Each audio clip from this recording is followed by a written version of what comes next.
Qu'est-ce que le mauvais œil? Le mauvais œil est quand on a des personnes qui sont envieuses et jalouses de vous, qui parlent mal de vous et qui vous créent ce qu'on appelle des blocages, où vous vous cassez la figure, où vous êtes tout le temps fatigué, où vous avez des choses inexplicables qui vous arrivent, des retards, des blocages, etc., etc. Elle peut être produite par les étrangers et c'est 10 fois plus fort quand c'est par rapport à des membres de la famille, quand ce sont les frères, les sœurs, les parents, ou belles-sœurs et beaux-frères, tous les gens de votre famille. En ce qui concerne les bijoux que l'on retrouve dans le Maghreb, vous avez ce qu'on appelle la main de Fatma, qui est représentée par le chiffre 5, les 5 doigts de la main, pour des 5 khamsafaniques, comme on dit, pour conjurer ce qu'on appelle le mauvais œil. Autrefois, avant de porter ce bijou, les femmes qui se voilaient dans la rue, marchaient dans la rue et faisaient le chiffre 5 pour conjurer ce qu'on appelle ce fameux mauvais œil. Donc quand on croise quelqu'un dans la rue qui nous lance le mauvais œil, qu'est-ce qu'on fait? On peut faire le chiffre 5 en répétant la phrase. Khamsafanique, comme on dit, pour protéger contre le mauvais œil. On peut aussi, certaines personnes se grattent les fesses en Arménie, tout ça, pour conjurer le mauvais œil quand ils entendent quelque chose de négatif et tout ça. On peut se gratter les fesses.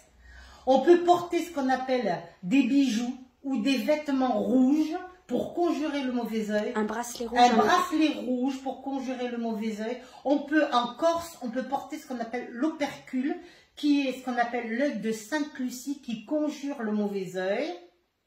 Vous avez aussi, vous avez l'œil grec et l'œil turc, qui est l'œil bleu entouré de blanc et de bleu, qui conjure ce qu'on appelle le mauvais œil. Vous avez aussi une pierre qui protège contre le mauvais œil par excellence, c'est l'œil de tigre. L'œil de tigre est une pierre qui va redégager ce qu'on appelle renvoyer les mauvaises énergies sur la personne qui vous les enverront. La pierre d'Alain. Vous avez aussi pour conjurer le mauvais œil cette pierre, c'est la pierre d'Alain, on l'appelle la pierre d'Aloun.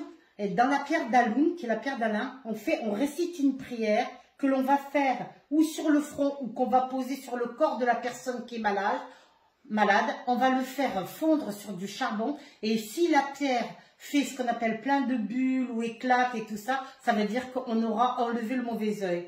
Pour enlever le mauvais œil aussi, il y a une technique aussi avec une assiette blanche, vous remplissez d'eau, vous prenez un petit flacon d'huile d'olive, pure, vierge, que vous allez tremper le petit doigt de la personne et vous allez faire 3 gouttes dans l'eau et selon la goutte, si la goutte reste intacte, la personne n'aura rien. Si la goutte va s'étaler ou va plonger en profondeur, c'est que la personne sera atteinte du mauvais œil.